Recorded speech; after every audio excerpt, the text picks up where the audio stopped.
Call the meeting to order. Please stand for the flag salute. I pledge allegiance to the flag of the United States of America and to the republic for which it stands, one nation, under God, indivisible, with liberty and justice for all. Will the clerk call roll, please? Counselor Boland. Here. Counselor Elliott. Here. Counselor Fisher. Here. Counselor Furlow. Here. Counselor Grizzle. Here. And Counselor Rieskamp. Here. Thank you. Approval of council minutes. Are there any additions or corrections to the September 12th regular session minutes? Move for approval. Second. It's been moved and seconded to approve the regular session minutes from September 12th. All those in favor say aye. Aye. Those opposed? The minutes are approved. Tonight's consent calendar, we have the Lebanon City Council agenda for tonight, the Arts Commission from July 16th board minutes, Historic Museum Ad Hoc Committee August 23rd, September 17th, and the Library Advisory Committee July 10th, 2018. Move for approval. Second. It's been moved and seconded to approve the consent calendar. All those in favor say aye. Aye. Those opposed? Consent calendar is approved. First up, we have a proclamation for Extra Mile Day, November 1st, 2018. Whereas Lebanon is a community which acknowledges that a special vibrancy exists within the entire community when its individual citizens collectively go the extra mile in personal effort, volunteerism, and service. And whereas the City of Lebanon encourages its citizens to maximize their potential contribution to the community by giving of themselves wholeheartedly and with total effort, commitment, and conviction to their individual ambitions, family, friends, and community. And whereas our community chooses to shine a light on and celebrate individuals and organizations who go that extra mile in order to make a difference and lift up fellow community members. And whereas Lebanon acknowledges the mission of Extra Mile America to create extra mile cities in America and is proud to support Extra Mile Day on November 1st, 2018.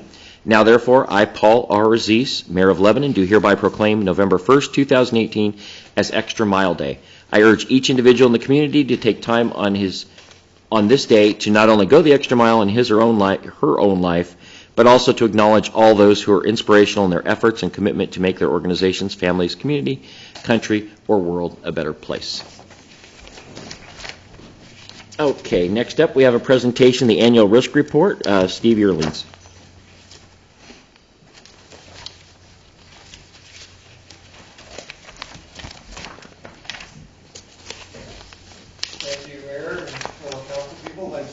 I act as your agent of record and risk management consultant for your insurance coverages. I have with me Dee Rathidi, who's my account manager and assistant on the City of Lebanon. So we had put in your packet our annual report, and I'll kind of go through it real quickly.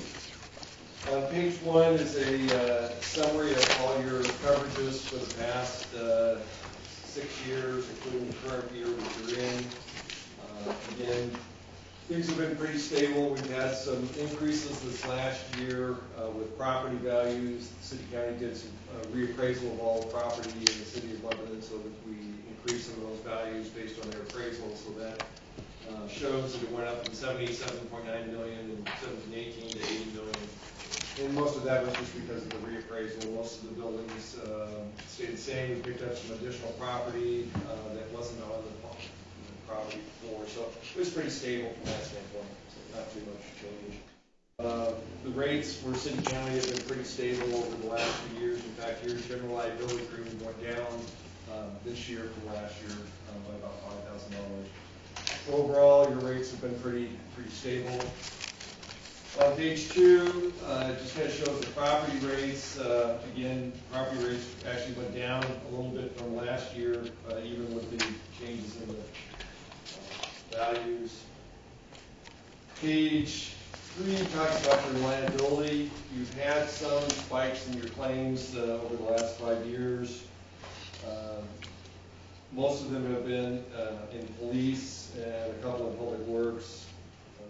There's one claim pending in the 15-16 year that has been settled, but the city county still has reserves on it of about $72,000. Those should come off. It has been settled, but it's still showing up on my loss runs as open with reserve. So we're going to go back and question that to see why their reserves are still on there. But settlement has been made. Legal fees have been incurred for that claim, and I think it should settle for Around $40,000 total for that one claim. And what was that claim? Was that the police vehicle? No. No? We're not going to get into specific claims. Okay. Trey knows, Okay. so, you know. Okay, that's fine. Rather than having a public forum on it, we're just Yeah. going to talk about it. But Trey knows what the claim is. Okay. We can talk about it. And again, you've had a couple of public works trips and falls and one sewer backup claim that's reflected in those numbers. Page 4 kind of summarizes the liability by department. Again, we think that about at least $75,000 is going to come off that police number for next year once those reserves come off. So again, that's kind of skewing the numbers, but unfortunately, you have to go with what the loss rate is. Page 5 again shows your auto liability claims for the last 5 complete years. We had a blip in 15-16. There were 2 claims. One police claim, turn in front of a car, make a left turn. And Public Works had a piece of asphalt fall out of the bed of the truck and damaged. So that was a pretty large claim for that one. And then the senior center had one small claim in 16-17. But overall, your auto liability has been great compared to other cities your size. So it's been doing a good job. Again, 6 is claims by department. Because of the large public works loss, it kind of skews the numbers, but that's what we have so far. Auto physical damage.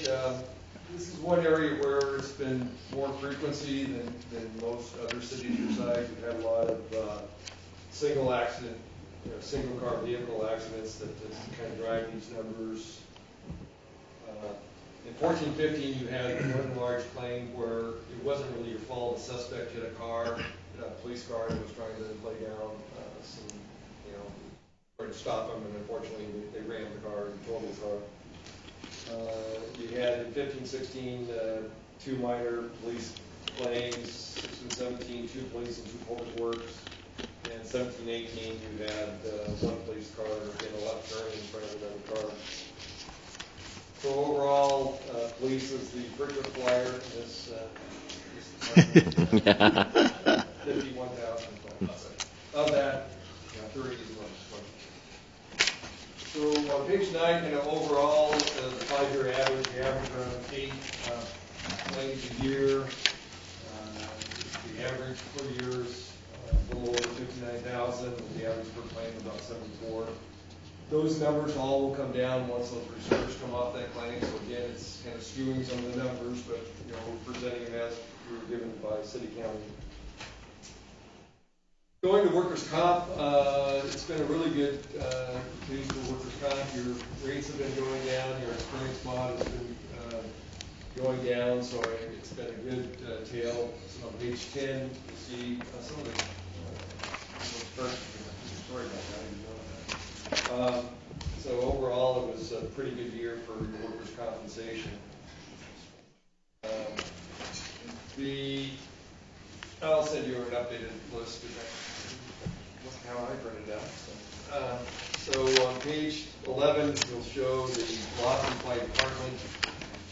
Police, their number had 2 claims totaling $22,000. So again, that kind of skewed that number. And with Public Works Sewer, you had 1 claim totaling almost the whole amount of that, $54,000. That was the single largest claim you've had in the last 5 years. Was 1 claim from the Public Works person who was injured on the job. But overall, your frequency and severity are going in the right direction. I let Matt know that you'll be receiving next week a dividend check from Safe Corporation. So the check will be mailed the week of the 15th in the amount of $29,754. You received the maximum payout from Safe for the 16-17 year. It equated to total dividend of 28.77% of what you paid in that year. So again, wow. Great. Wow. Your losses were great, and glad that you're receiving that amount of money back. In the 5 years since you've been with City or with Safe Corporation since 2013, you've received a total of $128,774 in dividend checks. So again, you're averaging close to $30,000 a year. So again, Did you- again, reflects back to your losses. And Gary wanted to say something. With that introduction, I can't avoid bragging a little bit about our staff. I think the dividend checks are very closely related to the fact that our staff put such a great emphasis on safety.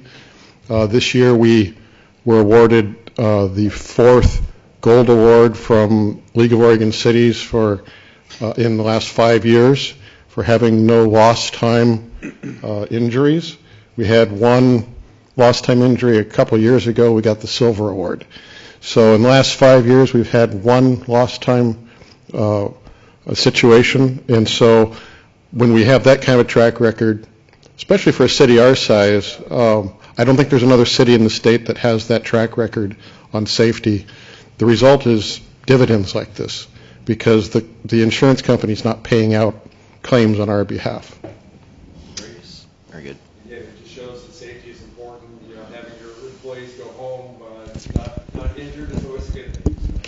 Yeah, I do want to emphasize, because I always do, that the money is the minor benefit here. It's important, but the fact that our people go home every day after their shift whole, back to their families without being in pain or suffering injury is the most important thing, and that's what I'm most proud of. Any questions? Looks good.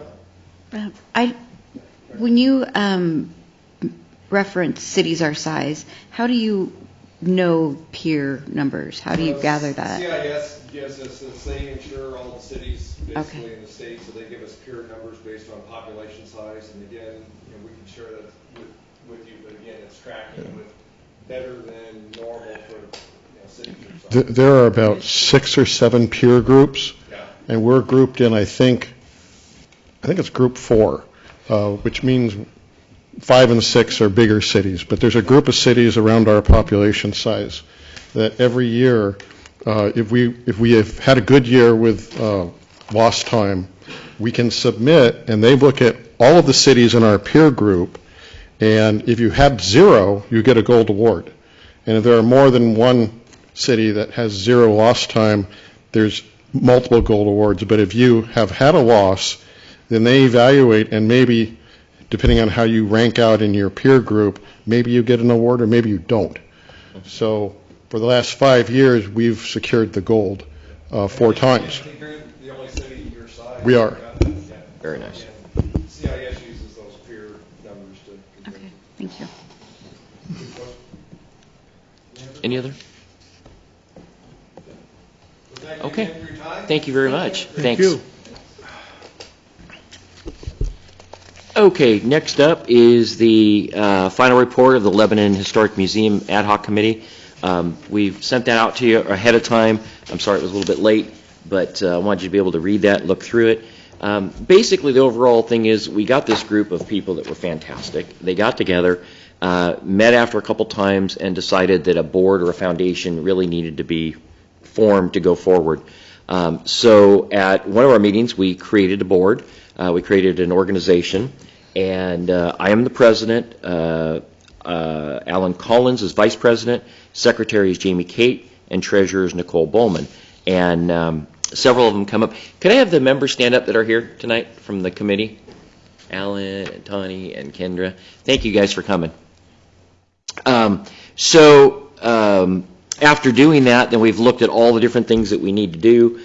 We've got our 501c3 just was applied for, and we have all of our other documentation into the state, so we're just waiting on the 501c3, and we're getting very close to be able to accept things.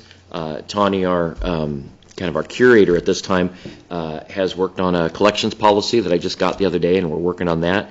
And we're really ready to go. We don't have a location, as I mentioned in there. We don't have a place to store things yet, and we can't really take things at the moment. But we're on our way. And in the 3 or 4 months that we've been together, we've done quite a bit of work, and it's been really exciting. And I appreciate all their help. And, of course, on the end of this, we would like to respectfully request that the city would provide $10,000 from the tourism funds to the Lebanon Museum Foundation to kickstart the organization and to get some of the preliminary things that we just need to get. This isn't for a building, this isn't for that, it's really more of just getting started. There's archival materials we need to get, and there's just a lot of little things that we need to do. We need to buy some software to be able to record all the things. So that would be my request of City Council, and other than that, I'll answer questions. It was a good presentation the other day, given Oh, by Tony. the kickoff? Yeah. Tony was it Farquet? Farquet? Parquet. Farquet, yeah. Yeah. Yeah, that was really great. fun. It was well attended. We have about 30 people or so there, and it was quite good introduction. And that's one of the focuses too, is that we're not going to be just a pioneer museum. We want to be a museum of this area, and that includes the Native Americans that were here before we were. And I think that's a really important part. Our board seemed to think that too. So that's something that we are going to focus on also. In talking to Tony, he was saying getting the American Indians involved early on in our process actually helps, because then they might be interested in actually sponsoring part of one of the exhibits. Great. So working on that. I just want to mention, just so we can keep track of these sorts of things, the work of the committee actually accomplishes one more of the tasks in our strategic action plan. One of those tasks, and I was just trying to find it, I know it's in here, said that we needed to look into what we wanted to do with our historic resources and to investigate the feasibility of a museum. And so with the accomplishment of this project by the city, it appears we've accomplished that task. So now the board gets to go forward and do the heavy lifting. Does the $10,000 that the committee is requesting, does that come from tourism Yes, dollars? yeah, it'd be from the transit room tax. Is that something we need to discuss and move on tonight? What do we need to, what's the expectation? It would be nice if we could. Gary and also Matt have looked at it, and that money is available. And that was why I asked, because I wanted to check ahead of time to make sure that money was available in the tourism funds, and there is money there that they could do. So if that's the case, it would be nice that we could move on it and Yeah, we've had some appropriations in this current budget that really aren't spoken for in the tourism tax. So if you want to speak for them, you can. I just think it makes a whole lot of sense, and that it would behoove us to give that committee a kickstart with some money. So I don't have an issue with that. I like it.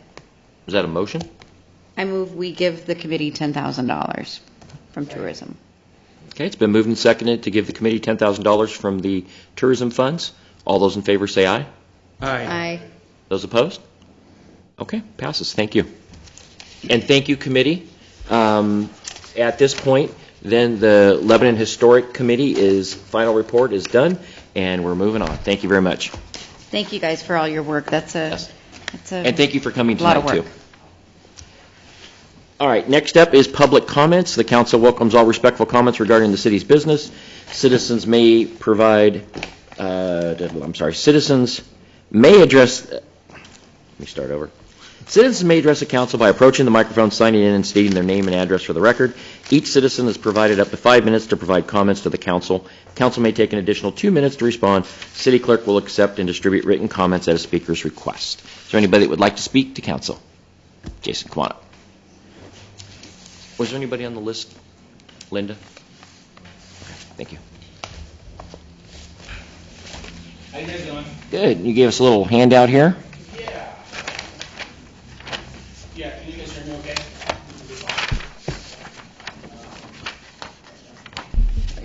Okay. I'm loud anyway, I probably didn't need it. So as promised, I'm sharing the budget with you guys from the 2018 Guitars on the Stars event.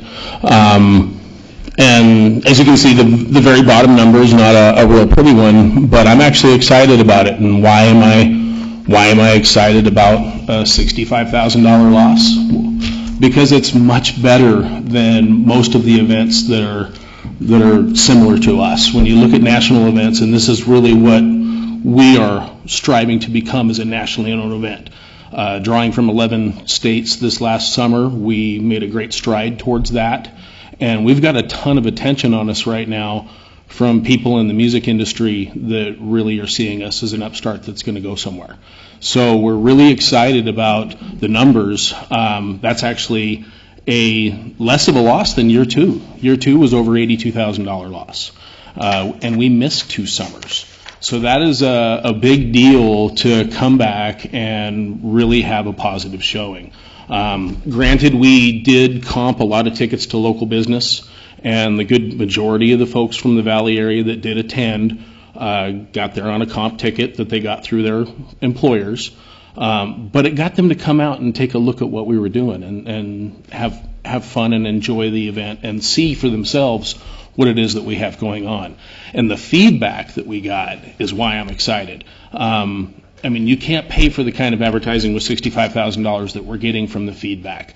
People saying that the show exceeded their expectations, that they felt good about having their families out, those types of things. So right now, we have an event planned for the 26th and 27th of July next year, Cheadle Park. We're going to do the same weekend. We're cutting it down to 2 days. We're going to do a few things to tighten our belt a bit and make sure that year 4 becomes year 5. And so the plan is we're going to announce a lineup next week. We've already got a lineup ready to go. So we've moved pretty quickly here. For the first time ever, we have a lineup ready and a show to announce in October. And that gives us the ability to go after sponsors in November, which is when the majority of them request that they want those submissions by then, or they can't really help us. So in the past, we've announced after the first of the year, and we've picked up whatever scraps we could. We're hoping that the city, not necessarily the city as far as government, but the city of Lebanon embraces us and starts to see us as an annual event that they can look forward to that brings in good things to the city. We want Lebanon to become a destination, not a pass-through. We're going to be working with our sister city, Sweet Home, and the Jamboree. They're interested in working with us. They don't see us as something that they should fight. They see us as someone that they can co-promote with. And I believe that that's going to make us, for 2 weekends in a row, a very good hub of activity. The majority of the people that are attending that event, they're getting supplies, gas, they're staying here.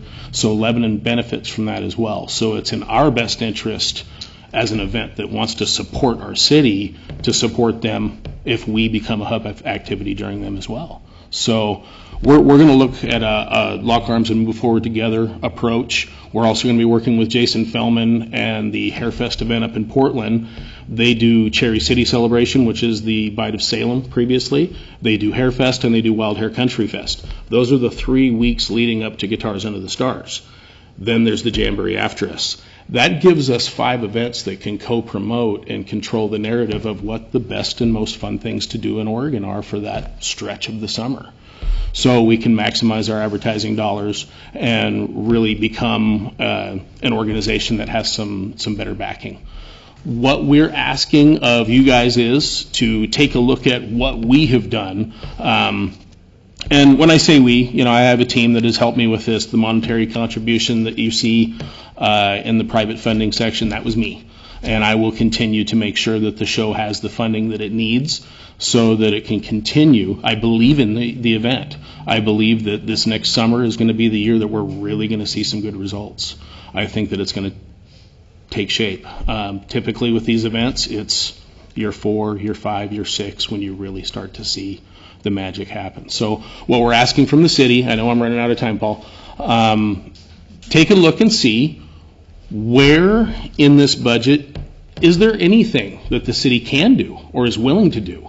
Is there more that the tourism fund can contribute? Is it warranted? Did the weekend of the event when we had our show, did you guys see an uptick in activity? And there's my time right there. And what can you do to encourage the community to support us? That's what I ask of you guys. I'll be back next month with the budget for next year. Thank you, Jason. Anyone else like to address council? Alicia.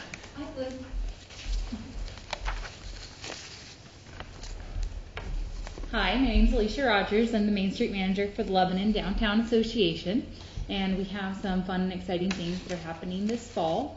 In the month of November, we're really trying to encourage Shop Small Saturday and having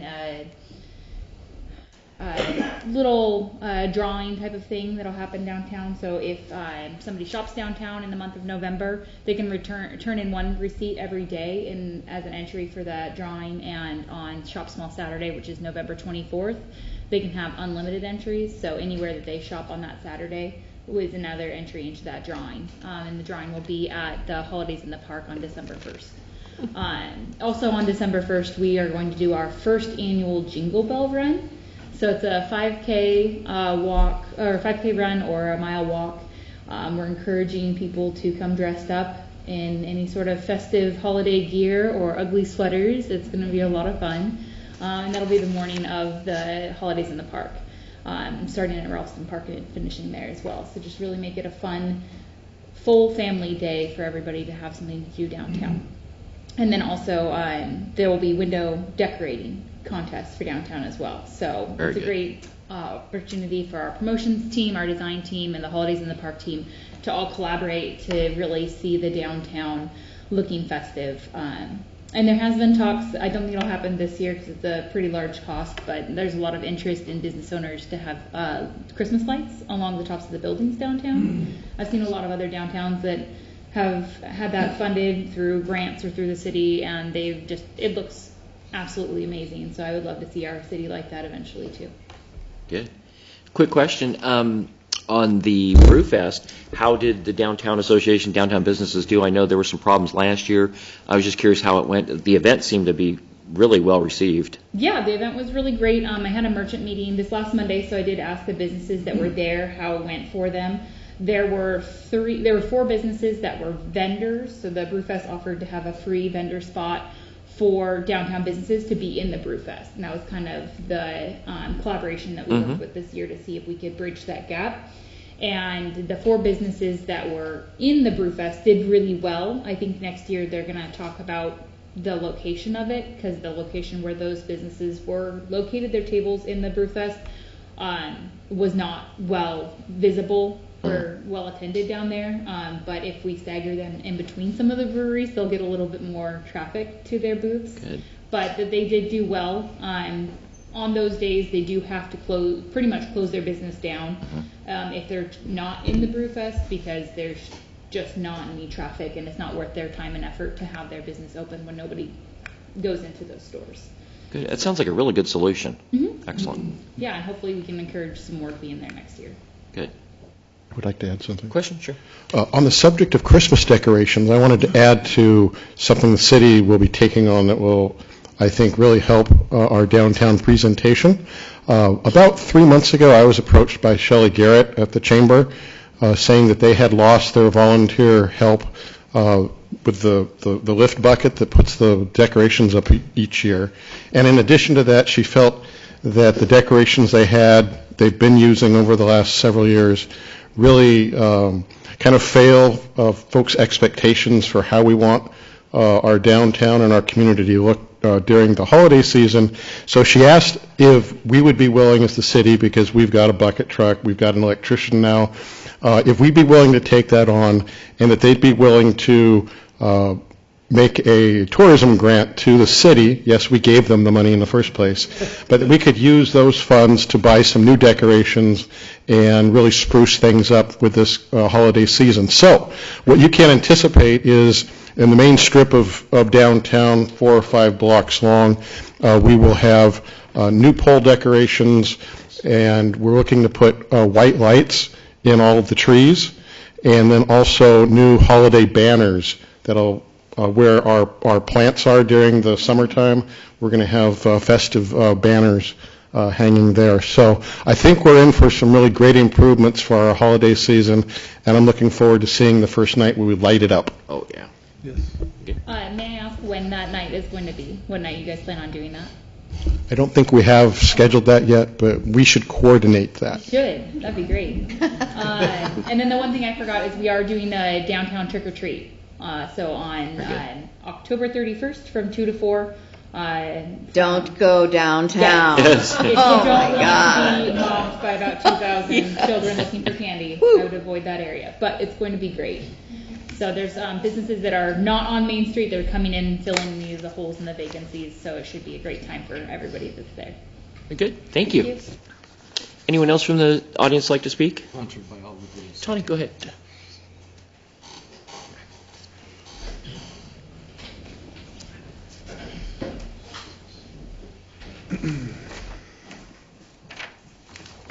Good evening. Paul asked me to step up and speak. My name is Tawny Morikawa. I've been a member of the board, and he's right. It's been an amazing crew of people that I have worked with. But one of the things he wanted me to speak to you about is how different we are than the other attempts at creating a museum. And one of those is myself. I have a degree in history. I have graduate work in archives and museum collections, and have worked within the museum field for over 20 years. I cut my teeth in the Nevada State Museum, Las Vegas, during the centennial year there at 2005, and also during the planning stage for a brand new museum that opened in 2014. So I bring a lot of experience from there. I also bring experience from being with California State Parks, managing several park collections, including the Gold Rush town of Columbia State Historic Park, where it's over a 5,000 square foot collection storage alone. That doesn't include the exhibits within the town itself. With that, and when I worked at Nevada, I was instrumental in bringing in the software program that we used called Past Perfect. That was what Paul was talking about. The money is critical for bringing that in, because if you have that in to start with and you get it set up properly, it makes it so much easier for anyone else following in behind to be able to continue in at a professional level. Along with that is the training of volunteers. I've done a great deal of that. I think we're going to have a lot of interest, because that's what I'm getting, is that there is a great deal of interest in it.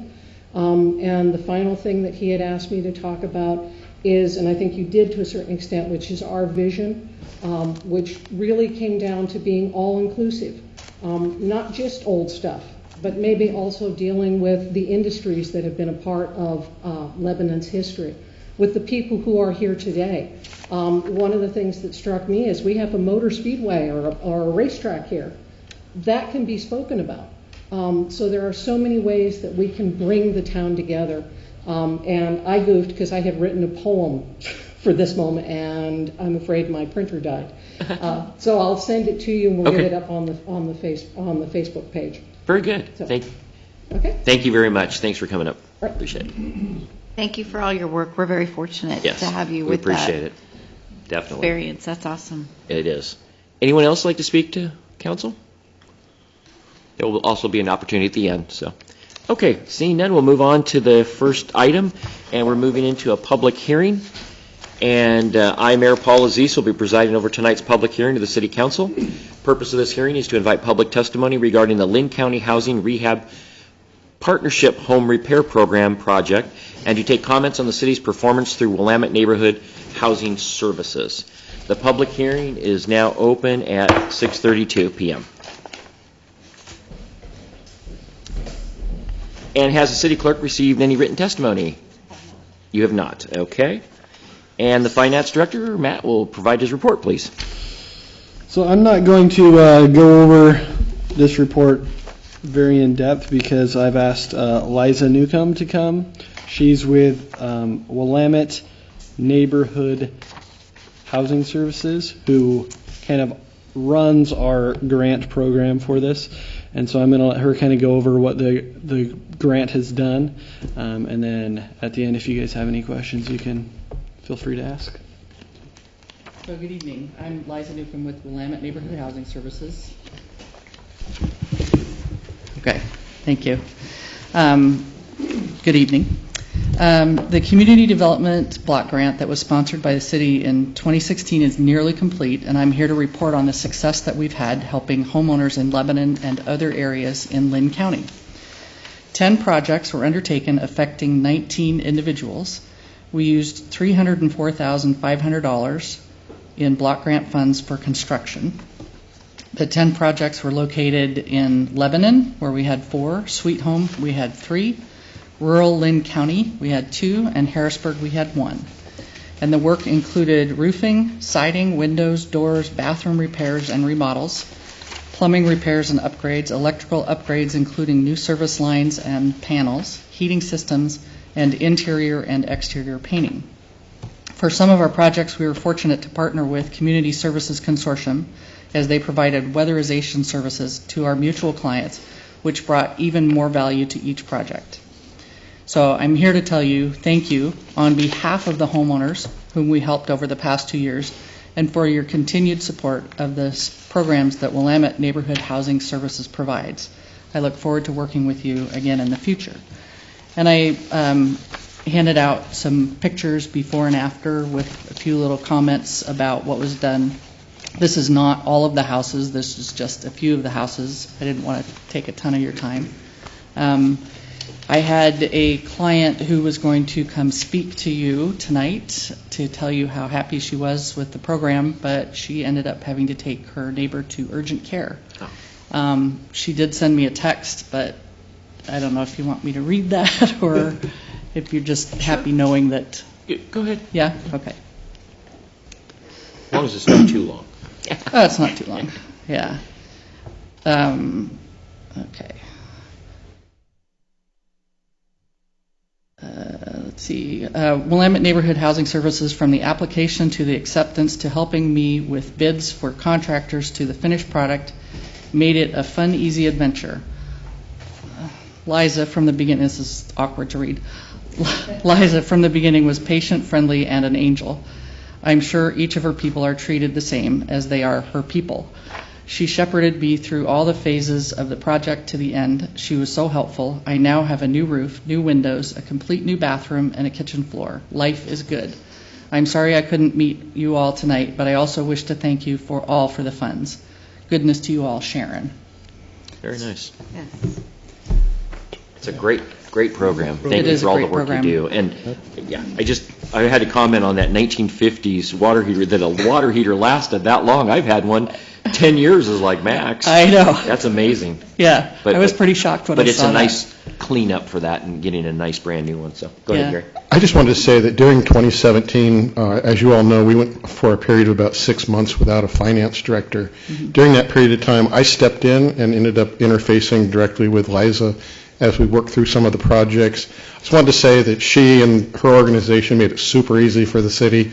I went into this whole project in 2016, kind of a little, with my antenna up, wondering if this was going to be something that was demanding of us or whatnot, and it really wasn't. Her organization made it very easy for us, and the results, you really can't argue with them. I think we did a lot of good for folks who needed it.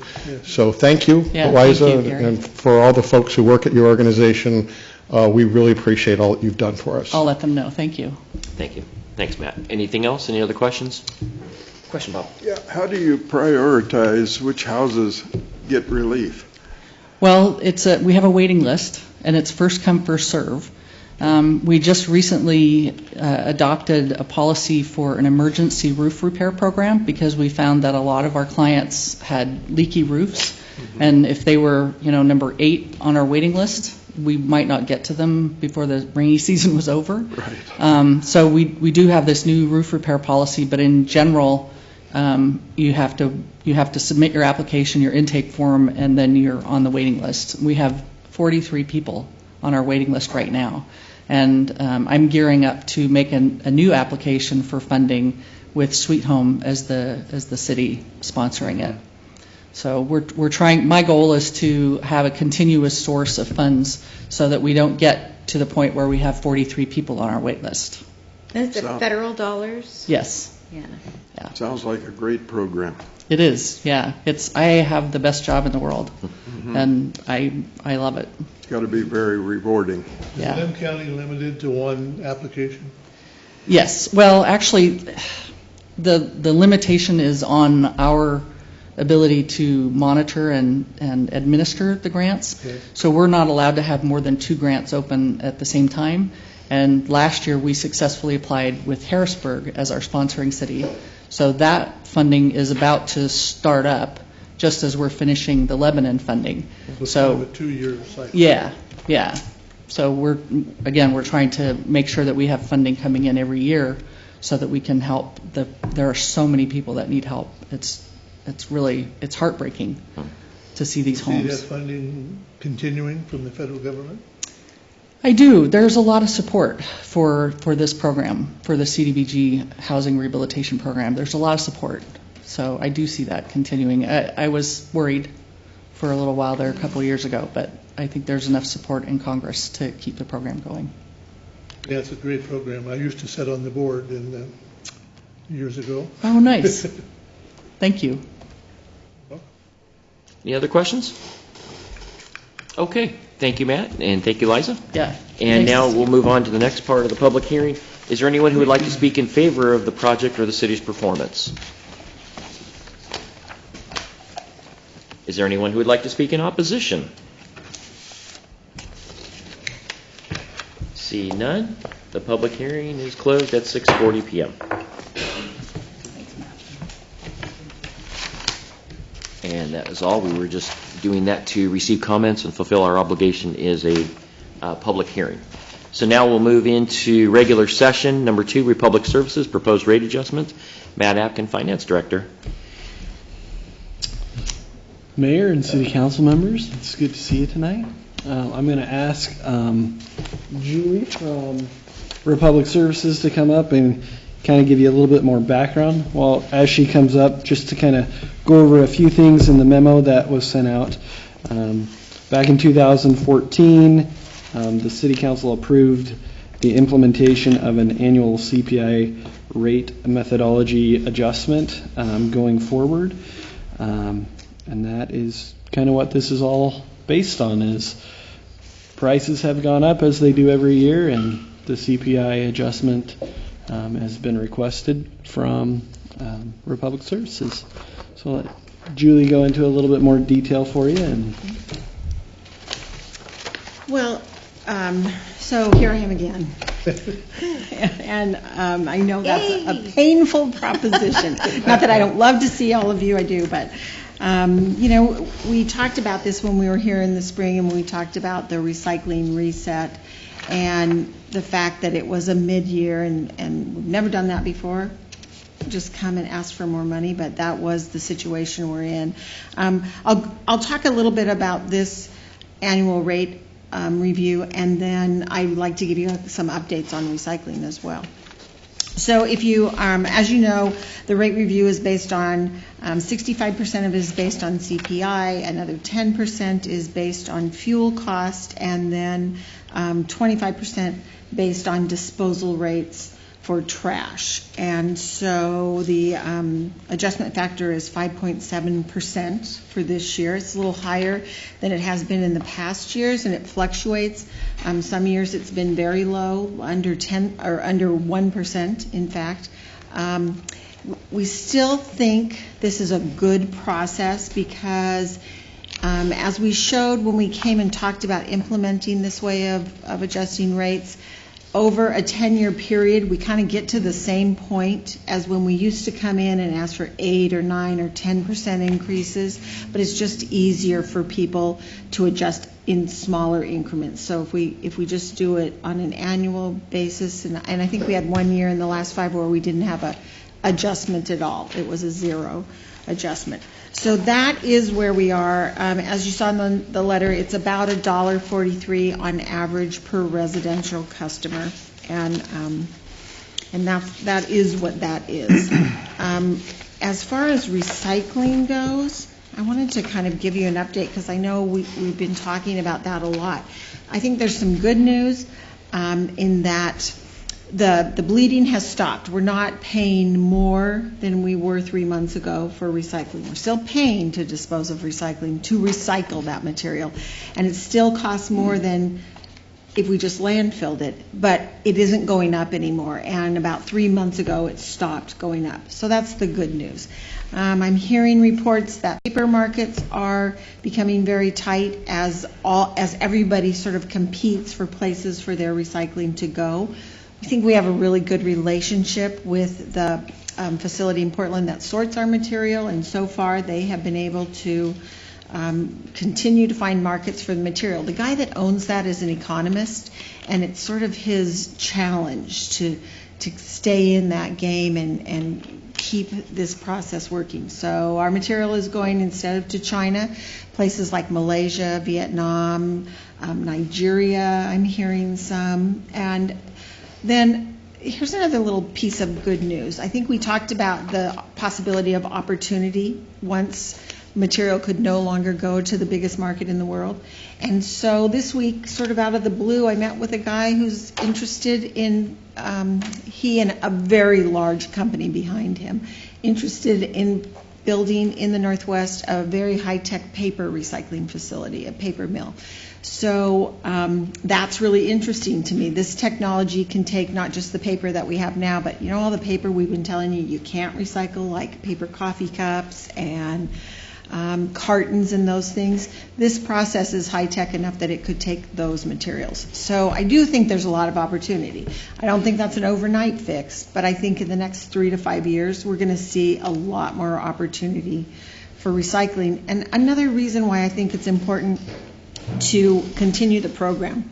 So I went back and I looked at year over year. I looked at a 3-month period, May through July, for 2017 and 2018, to see if our efforts to talk to people about cleaning up the recycling, for us to crack down on contamination, and all of the efforts that we're doing, talking to councils, putting on. We had a really nice workshop here in Lebanon where some folks came and just talked to our recycling coordinator about recycling. And so it's a little bit of a mixed, I think. So our numbers are Lynn County. We count it as Lynn County, so it's not just Lebanon and Albany, Harrisburg, but we basically do the same work in all counties. So I think it's relevant. So in 2018, we saw a reduction in recycling tons by 163 tons. So there were 1,714 tons of recycling, and that was 163 fewer. So that's a good thing. So some of that contamination is coming out, we think. But we saw an increase in trash of 336 tons. So I think, the message is we're just making too much waste. We're making a lot of waste. And to really save money, the total amount of waste has to go down. When the economy is really good, we want to buy things and we want to have things, and people are buying more, and there's a lot of packaging. So you're going to start to hear about those kinds of things. But, so like I said, a little bit of a mixed review on recycling, but I think just that there is a reduction with an increased amount of waste is good news for the future. Let's see. Oh, I wanted to let you know you're not alone. One, that you don't like me being here again 6 months later. And two, there are 90 cities and counties throughout Oregon who have implemented changes in the way they recycle and increases to go with that. There are about another 50 or 60 that are in the process. So, for example, Marion County and Salem haven't done that yet, but January 1st they will, and it will be a much bigger increase. So you're not alone. Really, the whole state, I told Rebecca, with the exception of Portland, who kind of does what they want to do, is making the changes, trying diligently to clean up the recycling and understanding the reset, the world we live in now. So, and if you have questions, I'd be happy to try to answer for you. Okay, I have a question. Back in, when did you come in, June? Was it back 6 months ago? I don't know, May. Back when you came back. Yeah. And we talked about that I have constituents coming to me telling me about the cans being left out in the street. Mm-hmm. And you had responded saying that you talked to them. It's still happening. It just happened this last week. It happened a month ago. And I want to show you this, and I want everybody to see this before we start discussing it, because I'm really not happy with the customer service that the customers in our community are receiving. And this was my front of my house, and that's the recycle cart. And also notice that his wheels are moving as he's doing that. I don't know if that's a standard practice, but it doesn't seem very safe. And when the can comes down, it gets clunked, and it's laying in the street, and the wheel falls off of that. And we had to put the wheel back on, and there it sits. And this was after we talked. This was the beginning of September. And if you could play the next one. And then moving down the street, the next house over, the same exact process played out. where it was dropped and left in the street, fallen over.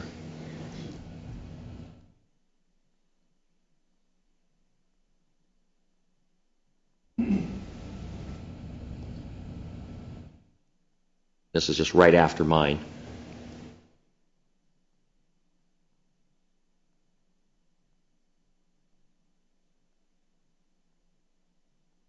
And again, tipped over in the street. And the next house down, not as exciting, but it was left in the street too. It wasn't tipped over. But thank you, Brent. Appreciate that. I'm really concerned at a 6% almost increase, and that kind of customer service is not acceptable at all. I've had two broken this year. Have you? Same way that Yeah. the picture showed, yeah. And the way they're dropped down and just kind of left, and people are frustrated. And then I told my assistant that works with me, she sends me a text message right as I got to this meeting showing about 4 feet out into the street was where her recycle bin was left. So a couple of things. There's not really any excuse for that. I'm not going to make any excuse for that. I will give you a couple of reasons. We have a lot of new drivers. They're in a hurry. They're trying to get their route done because they're new to it and it takes them longer. That might be a reason, but it's not a very good excuse, and I wouldn't make one. I would ask, can you send these to me? Absolutely. Because we have a reader board, kind of a video board in our office that we can play those on. And I couldn't tell who that driver was. They'll know who they are. Okay. Not to shame the driver. It's a hard job. They have a lot of work to do, but they can do a better job than that. Yeah. So I won't make an excuse for that. The piece about carts in the street, it can be difficult, depending on the cart size, to get them to balance and stand up. That's a much harder task than it looks like. But, there are a couple cities I'm dealing with. Where should carts be placed? Where do you want carts placed? There's not really an ordinance saying they have to be back up on the curb or they should be in the street or, and those are the kinds of things that if you determine this is where we want carts, it makes it a little bit easier to create some absolutes, I think, for drivers. And I wish Rich Deisinger, who's our ops manager, were here tonight because this is really his realm. But I promise you that I will share that video with him as soon as it gets to me. It's frustrating because people are told to put them a certain way, and if you saw a picture before that pickup, my carts are spaced apart, everything's exactly the way you want it, and it's on the parkway, exactly where it's supposed to be. That happens, those fall out. Someone in a wheelchair, someone who's elderly, has a very difficult time to get that out of the street. Yep. Plus, I have customers or people coming to my house, and they can't park there. So I'm just very frustrated by the whole process. And Yeah. we've talked about it, and nothing's changed. The same thing is happening again. I would really like to see you come back with a report on how that's going to get fixed and how our customer service will be better. Okay. I am happy to do that, but I'm going to bring the people who make trucks roll with me. That'd be great. So that they can really talk to you about how that works. I have a similar problem on our street. We do not have curbs and gutters or sidewalks, so people vary on how far they put them out. Yeah. But the biggest complaint I get is in the wintertime, of course, when it's raining, the lids remain open, and then you're throwing paper or waste into a wet bin, and that's what I get from my neighbors. The other thing that I get feedback from throughout the community is, are the drivers able to audit what's coming out of those cans? They are able, there's a camera in the hopper, so they're able to see somewhat as it's emptying what goes in. Because I have neighbors down the street from me that they say, we're not changing how we recycle. They still do what they were doing a year ago. And I try to enhance them to do what they're being asked to do, in terms of no food and those kind of things. But I just wondered how you audit that, and is there some kind of repercussion? So what we're trying to do is tag carts, and the reason I know that more carts have been tagged is because we're ordering more tags. That's my unscientific way of knowing that, and hopefully drivers aren't just throwing them away. But there was material that we used to think was good material that there was a market for that we've asked you to take out, like yogurt tubs. That seems to be a really hard one for folks. And I can tell you, we're not ever going to tag a cart or not pick up your recycling because they're yogurt tubs. Those are not the problematic material. But the big things that we can see, so those big clear plastic packaging things or styrofoam, those big things, those are the things that we really are trying to catch and alert customers to it. And that's really a part of our message, is to try to let customers know what they're doing wrong. Because some people are just determined to put it in, and some people, most people, I think, want to do it right, but they just don't know. And that, the gal that came out and did the... Rachel, fantastic. It helped me. Great. I understand. I cry every time I go to put like a clamshell or something in the trash. I just hate doing it, but putting it in the recycle's not helping anybody. So. Well, and there's some great options. So on campus, for example, they used to use, at Oregon State, they used clamshells everywhere. And what they were finding is students would come into the dining hall, instead of taking a plate that could be washed and sanitized, they were just getting a to-go clamshell, putting their lunch in, sitting in the dining hall and eating it and throwing it away. Wow. So now they have these great washable containers that are they look like a styrofoam container with the, like a Chinese food with the little individual pockets in them, but they can be washed and they can be reused. And so we're really looking at the opportunity to encourage people to apply for grants through the Oregon Department of Environmental Quality for materials management to do things like that and start programs like that. You guys have an innovative downtown. You have a lot of innovative small businesses, and we would really encourage them. And in fact, Rachel is a person who can actually help write those grants. And I think those are the ways we're going to reduce waste and really get rid of some of the problem materials, by coming up with a better solution. We can't just say don't do it. Got to come up with a better solution. I have one piece of news that I think is going to be really good news. That you will be happy to hear, and Gary knows this already, but we, about a year and a half ago, moved our customer service to a call center. There's one in Phoenix, one in Charlotte, and one in Indianapolis. And what we have been working really closely with the corporate office for the last year and a half, saying, Oregon's kind of different. We do lots more in Oregon. Lots of the country just has a trash can that's emptied once a week or twice a week. But here we have we have lots of sizes of carts. We have biweekly. We have monthly service. We have food scraps. We have a lot of things they just don't understand in other parts of the country. And so our company agreed with us and said, you know what? We think you need to have some local people again. So Monday, we started training 10 local folks to answer the phones. They'll sit in Corvallis, but when we had customer service here, we had about 15 people for Salem, Corvallis, Albany, and then all the little towns around, and then our Grants Pass division. And we've stripped off a whole bunch of jobs, so these 10 people will just answer the phone, and I have great faith that they'll be able to answer all the calls. The good news is there are 10 in the Portland market too, so if they can't get to the phone, it'll go to the Portland area where they also understand better. And then people still can call before and after hours, before that 8 to 5 time, and they'll get one of the call centers. They can kind of have the best of both worlds, but we're really excited about, like I'm baking cookies for these people. I can't do enough to make them happy because we're really happy they're coming back. So you'll use the exact same phone numbers, and about the first week of November, they will be answering the phone. And I always caution, give them a little bit of time, because it's really a really hard job to learn all the things that they need to know. And they'll get it. But the great thing is they can just walk over and ask one of us if they have a question now. So. Well, because I deal with the Phoenix call center quite a bit, and it's a pain. And you know what? They're nice people. They're trying, but it's just, it wasn't working. And so. If I want to order a dumpster, they don't even know what I'm talking about. Yeah. No, I know. Different size containers. There are all kinds of different processes, and I had no idea we did things so differently in the Northwest, but we do. So will we be ordering dumpsters from the Corvallis service, or? You will. Right now, I'm just calling the Albany manager. Yeah, that's okay too. I am taking calls for dumpsters too. I mean, we've given our phone numbers to a lot of people just to finish it. But I think you'll be really pleased with that. But like I said, on November 1st, they won't be super good at it, but they're going to get there. Thank you. So. Julie? Good.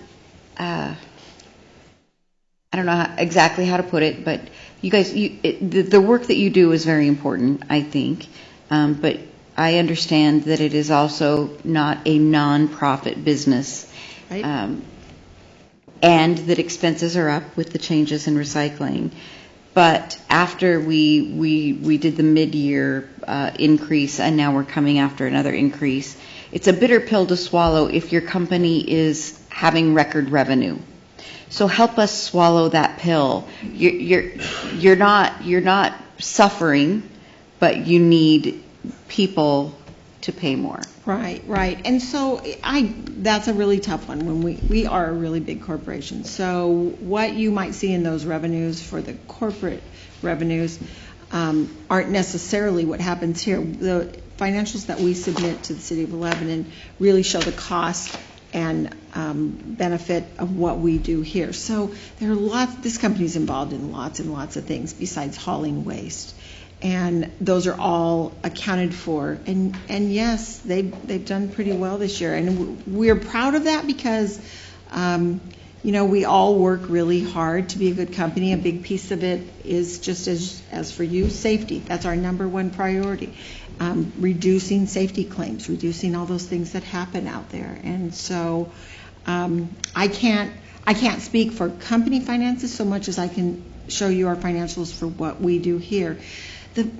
I think the tough thing to absorb is that, there was this circle and it was our rates and it included things like driver wages and people answering the phone and trucks and fuel and disposal and all those things that are included in the rates.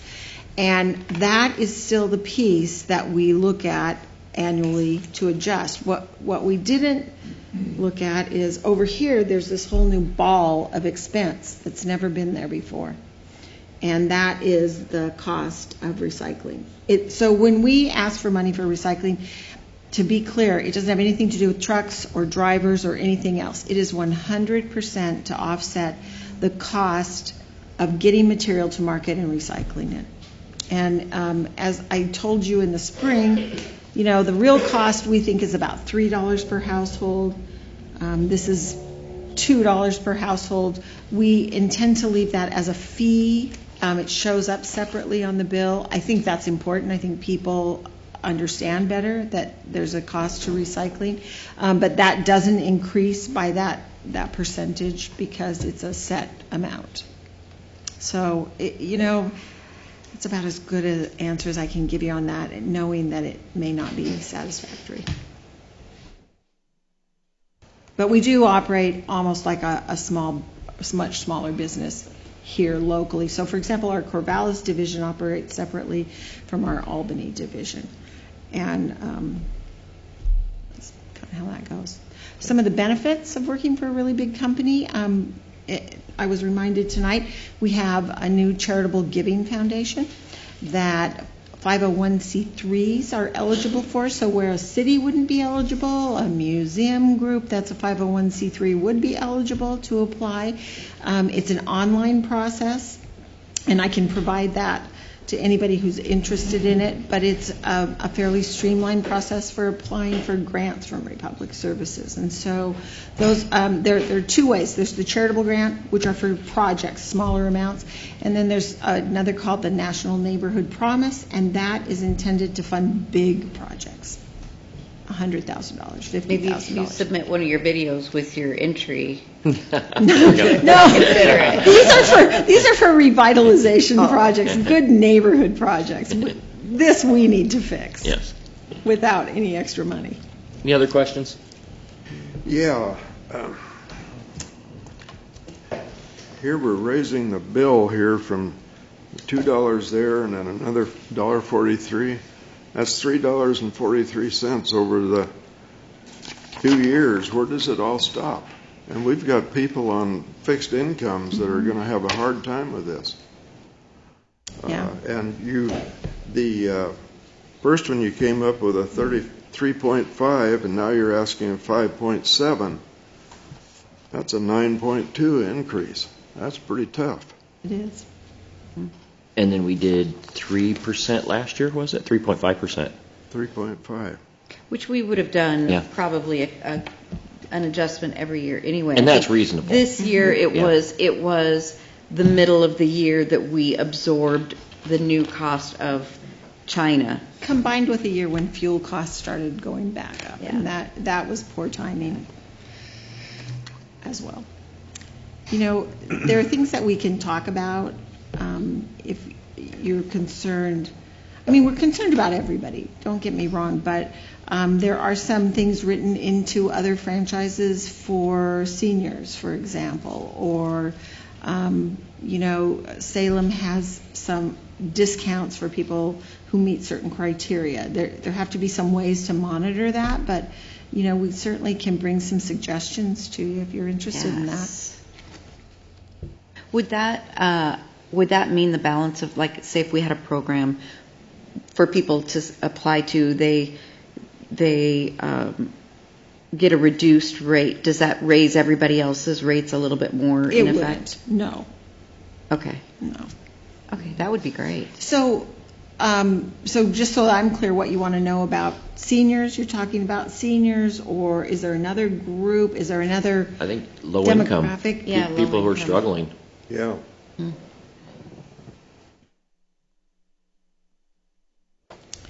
The nice thing too is that programs, I don't know of a low, maybe Salem may have a low income rate, but it's like $1. It's not really.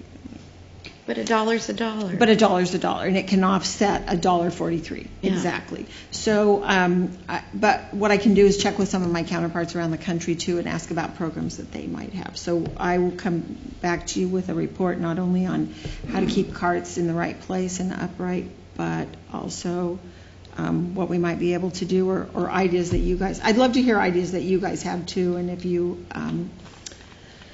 You know, I don't know if you can send them through Linda if you have questions for me or ideas, or you just email me directly.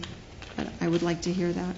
We really do want to be a good partner, and, you know, it's not fun to come asking for money again at all. So any ideas that you have. Joy Yes. for you. I know. But anything else that we can do to help, you know, let us know. I would like to hear about a program that, you know, that low-income people that are struggling could at least apply for. Mm-hmm. Doesn't mean they'll all be eligible, but those that are hardest hit might get some relief. Is there criteria that you have, for example, with water bills? Something that could be a model? Yes. We have I'm trying to remember the name of it. It's a consortium that allows them to get some discounts at other places if they Community apply. Services Consortium? Yes. CSC? So if they qualify for that, then we allow them to qualify for a reduced water rate at the city. So we Well, kind that's of piggyback. helpful, not to have to administer something. Yeah. And Mm-hmm. New, yeah. that, yeah. So I will talk to somebody at Community Services Consortium. Great. Yeah, okay. I would like to recommend that Our we table franchise this agreement again, until too. she Not comes back and we have a Interceptor. report I back, can- unless council feels differently. Well, I'd like to when, vote. What's that? I'd like to vote. Okay. Do you, when does it take effect? January 1st. January, yeah. Because there still might be time to. I'm ready to vote. want to vote? Okay. Same?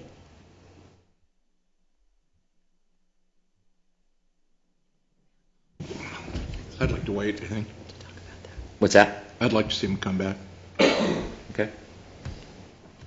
So at this point, then, we'll have a vote on whether we're going to have her continue or come back or do a vote tonight.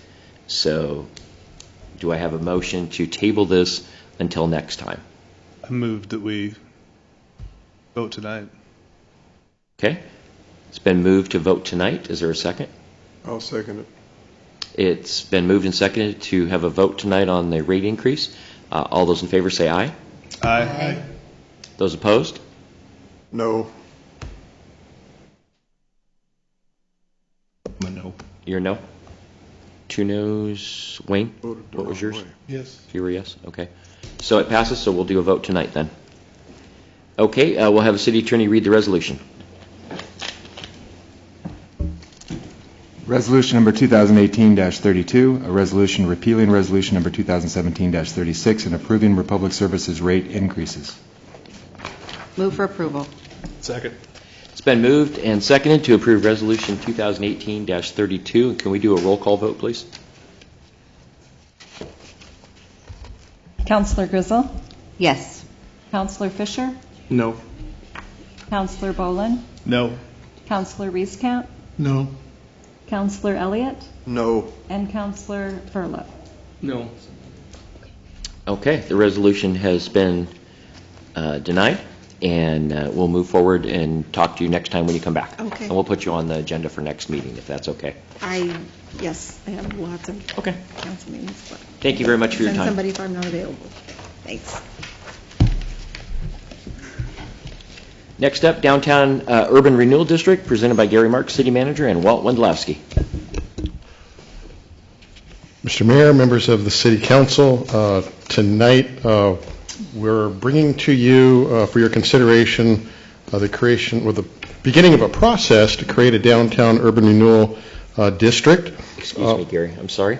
I do need to adjourn as the Lebanon City Council and convene as the Urban Renewal Agency. Yeah. Now you can go. Thank you. Okay, everything I just said. And I guess I wanted to start at the beginning. Where did this all come from? I think council is certainly aware that during our visioning process and strategic planning in 2015 and 16, downtown became a focus for many of the discussions we had with our community. It was expressed then that there was a desire that we look at revitalization of our downtown, that it once again becomes the true heart of our community. And through that process, there were several projects and programs that were talked about that, if we are to do them, would need some funding somehow. And so during that discussion, the idea of an urban renewal district was considered, and it made its way into the plan as one of the items that we would work on as one of our action items. Following that, in fact, it's in the plan, it's Strategic Action Plan 4.4. Following all of that process, the City Council gathered in February of 2017, adopted goals, 6 of them, and among those 6 was a goal that in many ways mirrored what came out of the Strategic Action Plan process, and that was a general focus on downtown revitalization. So with all of that as kind of a head of steam, we brought to you, staff brought to you, as part of the fiscal year 18-19 budget, funding for a process to consider the creation of a downtown urban renewal district. That was approved as part of the budget, and so upon that approval, we began working on the documents that we would need for that. And in Oregon, when you create an urban renewal district, you generally go to Elaine Howard Consulting. Elaine, who's sitting up here before us right now, is, I don't know how else to say it, she's the guru of urban renewal in Oregon. She is the person who guides all of us professionals in how we go about these processes, and it can be quite complicated. With her tonight is her associate, Scott Vandenbos, who I understand after my comments, he'll be presenting to you a PowerPoint, and he'll be getting into some of the more technical aspects in the report that was provided in the packet.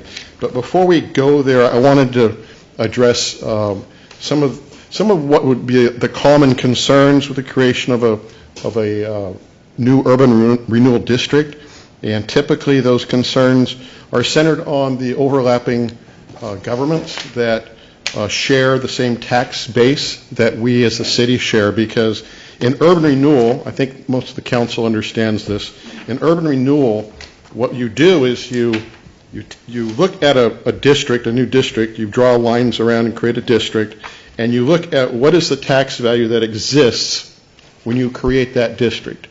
That tax value is then frozen. We say it's frozen, and whatever that value is, all of the districts, city, county, the fire district, there's even the 4-H is in there, and then the schools, which I'll address that here in a minute.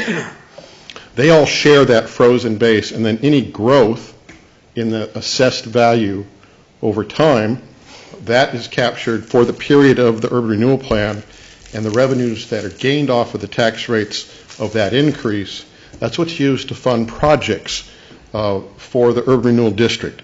And so first of all, I wanted to address what those projects are in this plan, how we got to that list, and then I wanted to talk more specifically about the impacts that we could expect this new district to have on our overlapping districts, which includes the city, because we're kind of overlapping ourselves when we do this. So first of all, the projects, and in the staff report that's in your packet on page 8, you will find that list of projects.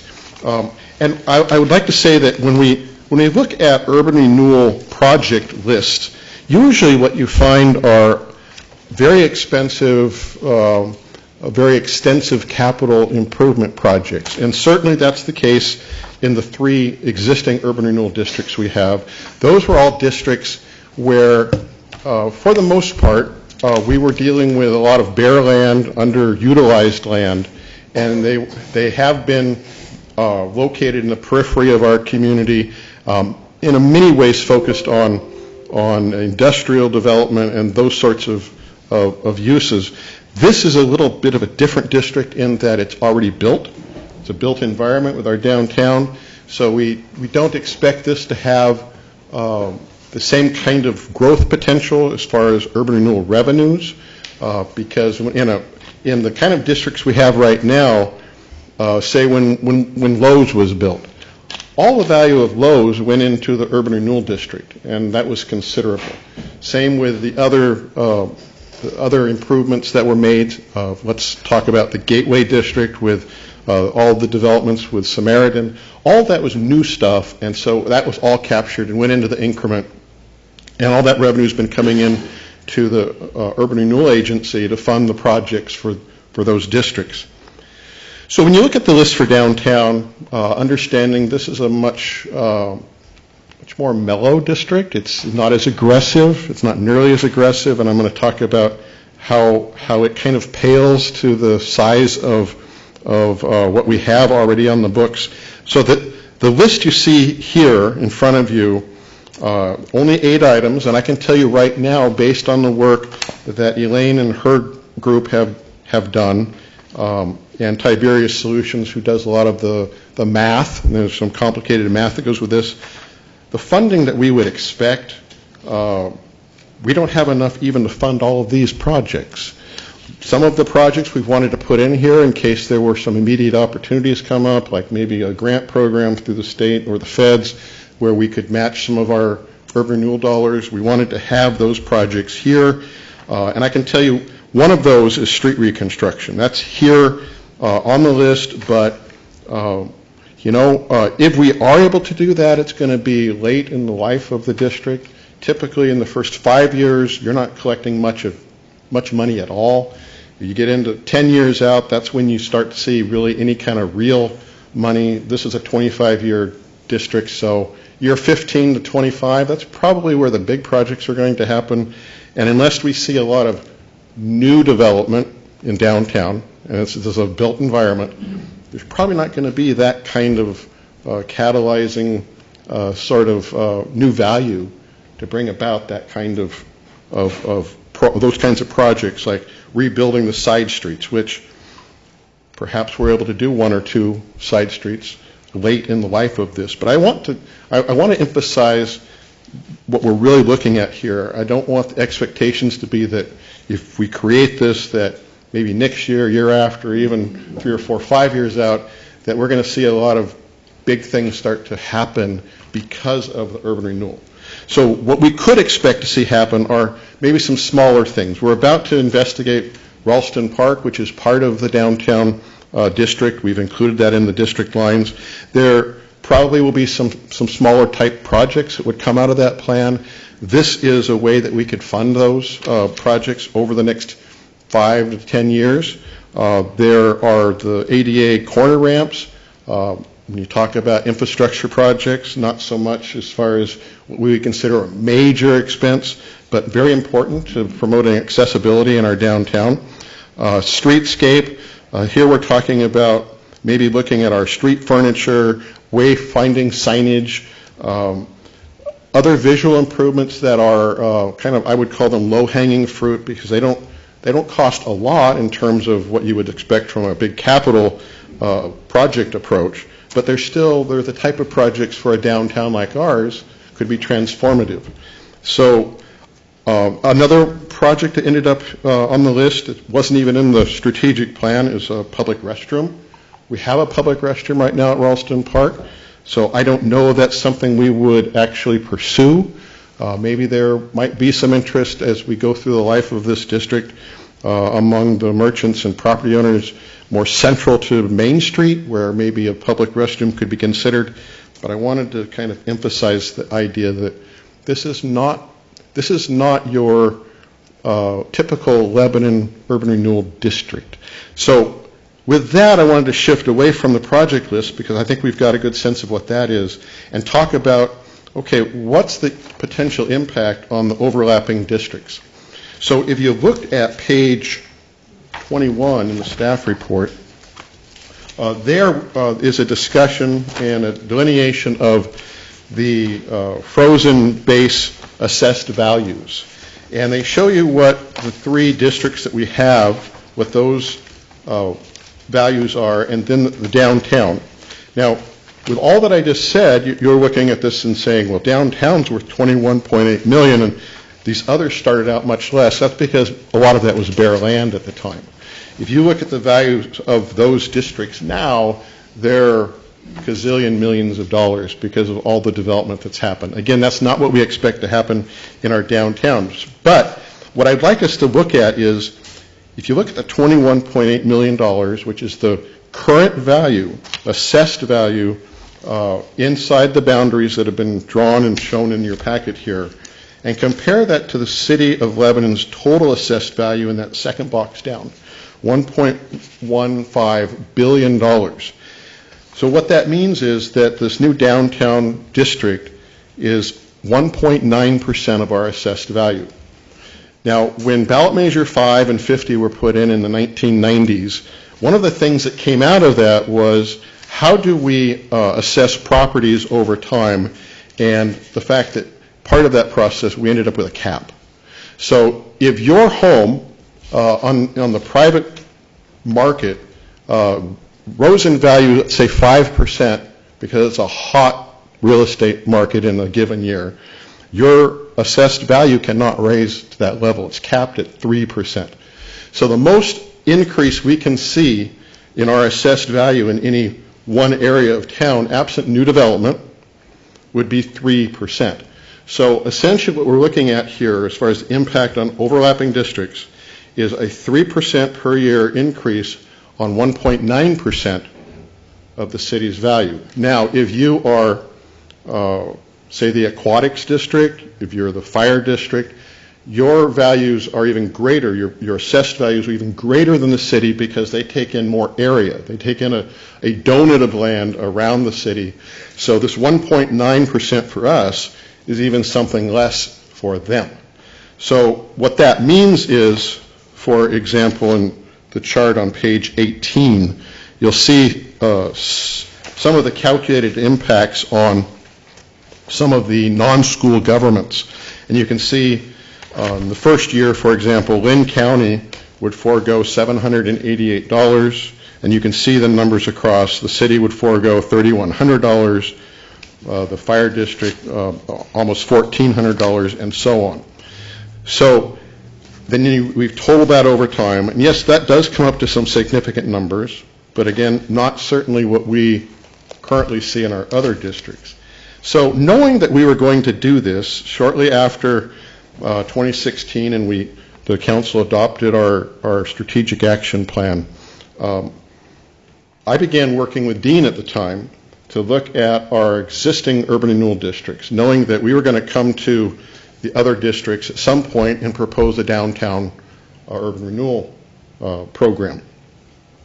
And I said to Dean, where do we stand with our current districts, and at what point can we begin underfunding some of them, so that maybe we can achieve a situation where, although we may be adding something small with downtown, maybe the reality is that we can be giving something back, which is part of the idea of urban renewal, is you go into an area that's underdeveloped or blighted, and over the course of time when you're doing your projects, you add so much value that when the district goes away, all those districts that that did without those revenues then see a windfall, because they have this new value that wouldn't have existed had we not had a Lowe's or not had the hotel or any of those sorts of things.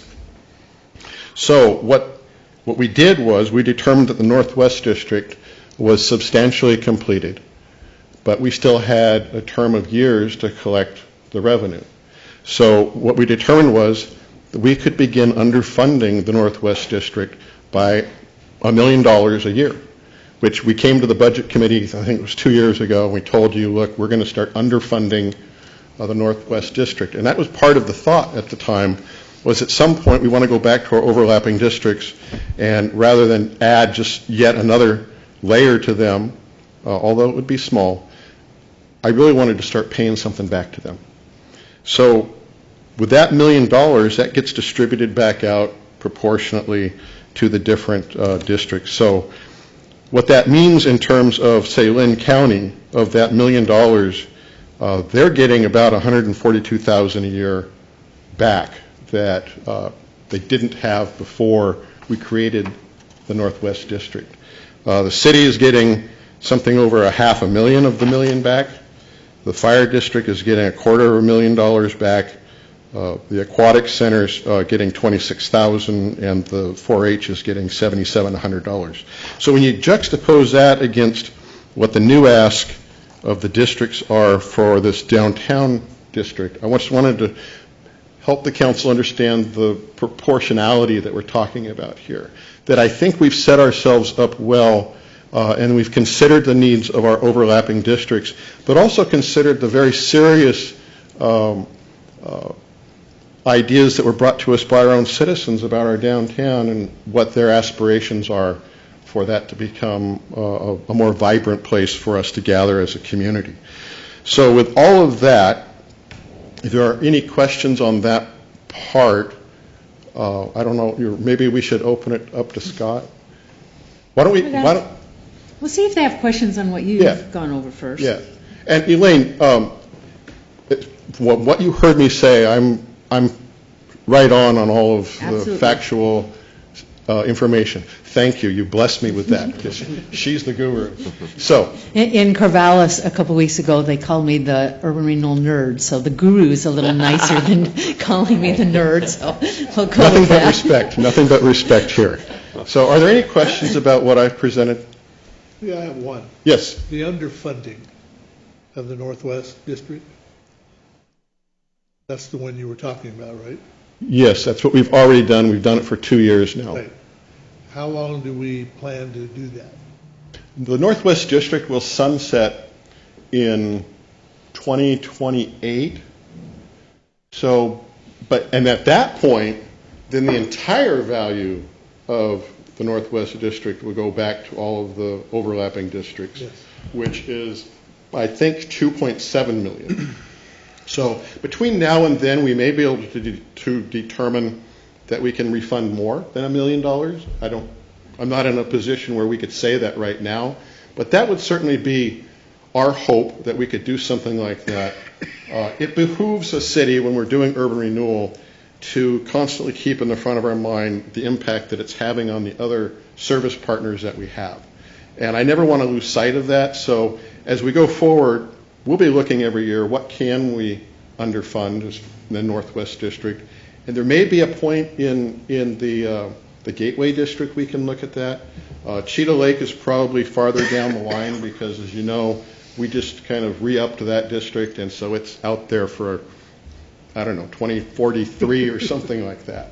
So, but I think there's a potential as we go forward, and certainly it'll be a focus of mine and Matt's, to look at how much can we underfund. But for now, we are underfunding the $1 million, and I would hope that we could increase that over time. But when it sunsets, the whole amount, of course, then goes back to all of the districts. So those entities then would be back to 100% of the revenue. Yes. Yeah. Yes.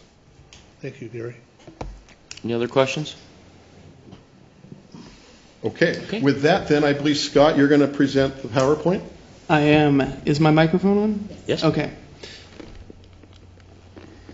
So my PowerPoint is going to be brief and very concise, and Gary did a wonderful job of covering everything. So I don't have to cover very much. I'm going to cover the plan basics, and then I'm going to breeze past the projects because we all looked at those projects. We'll talk about what the next steps are for getting this thing adopted, and then I'll put a suggested motion up on the board.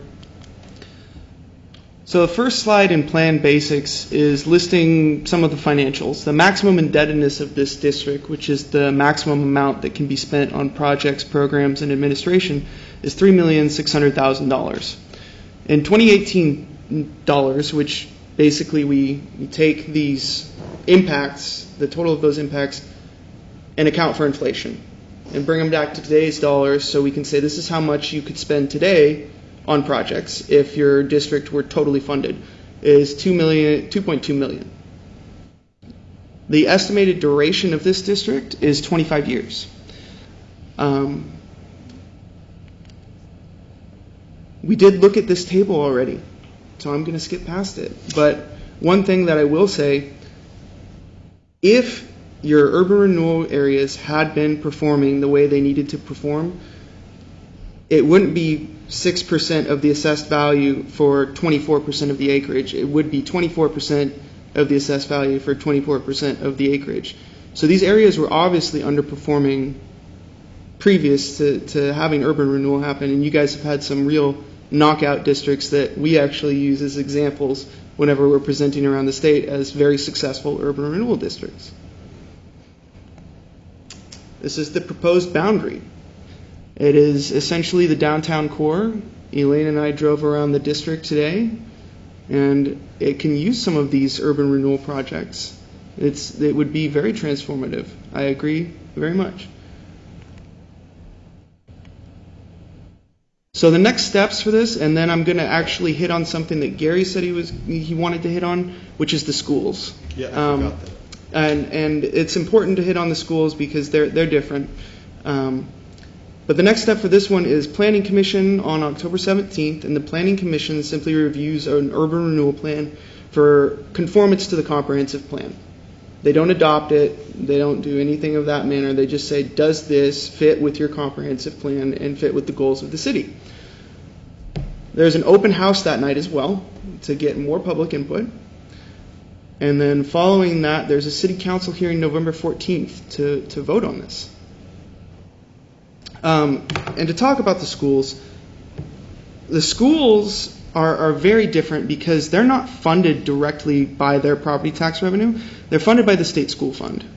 And the state school fund has several sources of revenue. They have general fund revenue, federal revenue, lottery funds, and property tax revenue. What happens with a school's property taxes is they aren't authorized to spend them until they get their per pupil amount, which is how much per student they get each year. Some schools give back to the state school fund. Some schools get more than their property tax collections from the state school fund. But urban renewal impacts that at that level of property taxes, not at the level of here's your per pupil number. So it's not directly impacting the school, your school district at all. It's an indirect impact because it's impacting the state school fund's property tax revenue pool. And the other thing is, if urban renewal were not to exist, who's to say that all of a sudden that increase in revenue and property tax revenue wouldn't lead the state to say we're going to cut out some of the general fund revenue and keep our per pupil numbers the exact same? We don't know. And so it's very hard to quantify what the impact is to your local school district of urban renewal. And I think the next thing is questions, and I'll put a motion up on the screen. So the ask tonight from staff to council is to not approve this tonight, but to approve plan moving forward to the Planning Commission, and by statute, we're also required to do a presentation for consultation purposes with the County Commission. So we're asking tonight that you allow this project to go forward. After those two events occur, then we would be coming back at the November City Council meeting where the plan would then be up for adoption. And then it would not come into effect for 30 days. 30 days after that. So what we're trying to do here, because urban renewal districts work on a calendar basis, because that's how property tax assessments occur, that if we can put this in place, this district in place this year in 2018, then the first year that the increment will start will be 2019. If we don't make that deadline and we end up adopting this in January, then we'll wait almost a full year before we can start growing our increment in 2020. So that's why we're timing this now, because we still have time in this calendar year and we can get this going. And we know that it takes a while for the pump to get primed with urban renewal. Like I said before, first 5 years we're not going to collect a whole lot of money, so we'd like to get that process going. So that's the ask tonight, is to move this forward to those other groups. Okay. Any other questions? Can we have the lights back up? I would like to entertain a motion, or did you have a question? My question was just if there's anybody here that might have the fire department's take on this. There might be.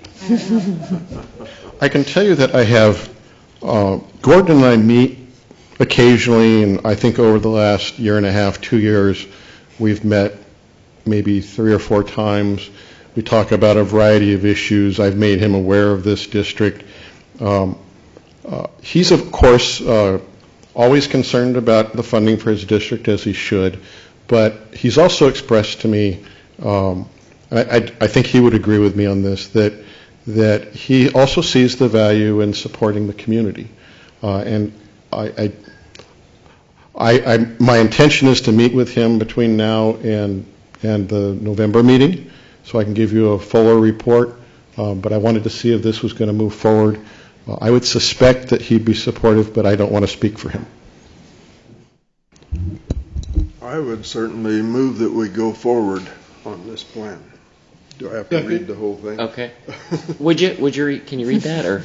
I move to forward the Lebanon Downtown Urban Renewal Plan to the Lebanon Planning Commission for their review of the plan conformance to the Lebanon Comprehensive Plan, to the Lynn County Commission for briefing, and then to the Lebanon City Council for their review and vote on adoption.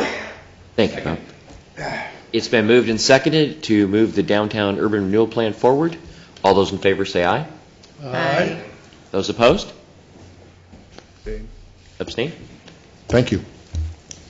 Thank you. Thank you very much, folks. Thank you. All right, we'll adjourn as the Lebanon Urban Renewal Agency and reconvene as Lebanon City Council. Let's take a 5-minute break. I just need to take a quick break, and we'll get back. Okay, we'll re-adjourn, or reconvene. We just adjourned.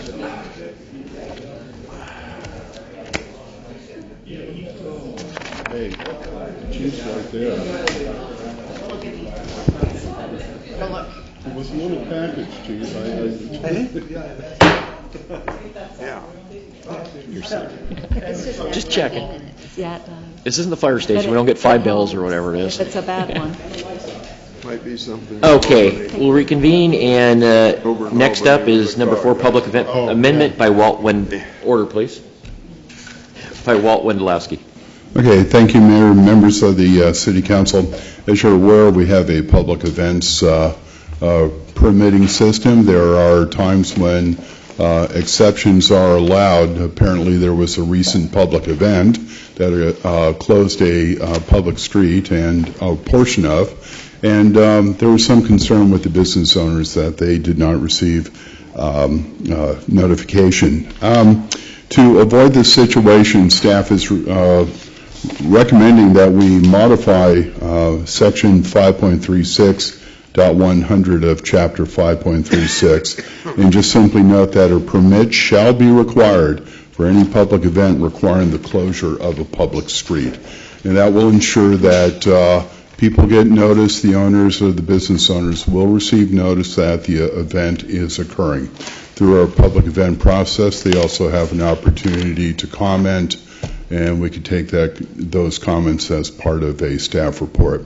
I will also note that some larger events, for example, the Halloween event where we close the street, will probably be going through some more resolutions that this is now a community-wide event, and things like temporary use permits or whatnot are basically no longer are required. So you'll probably see a few more of those.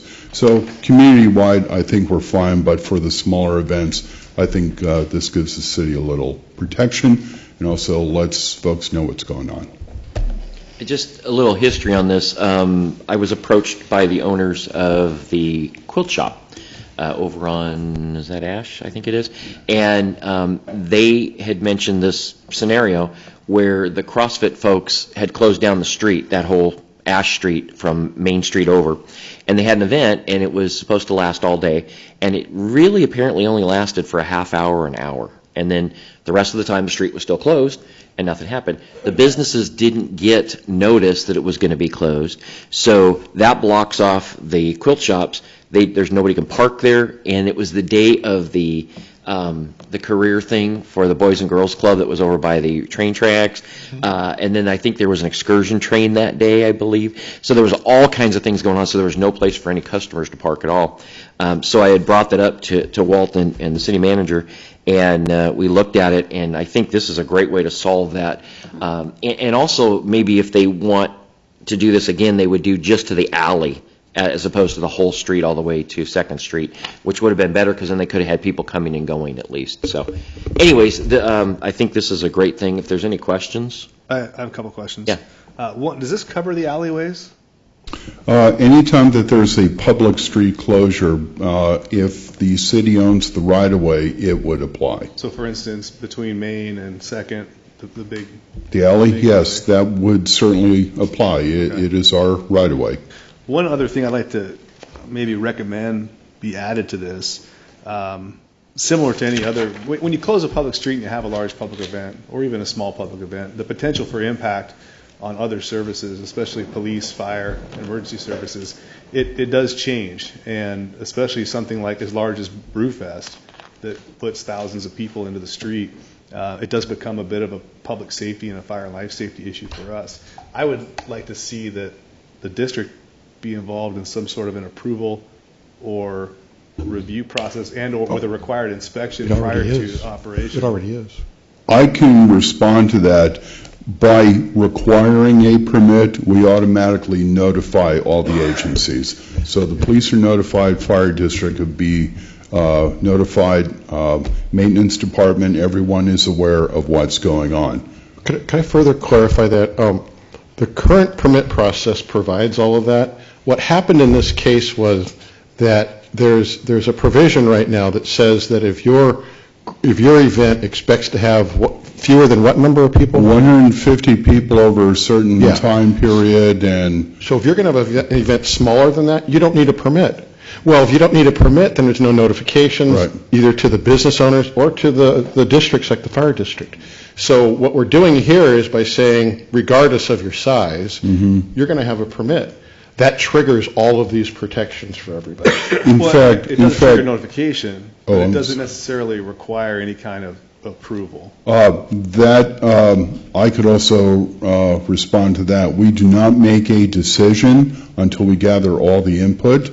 The other thing, too, is that we usually have a series of conditions. You shall coordinate with the police department, you shall coordinate with the fire district or emergency services, whatever combination.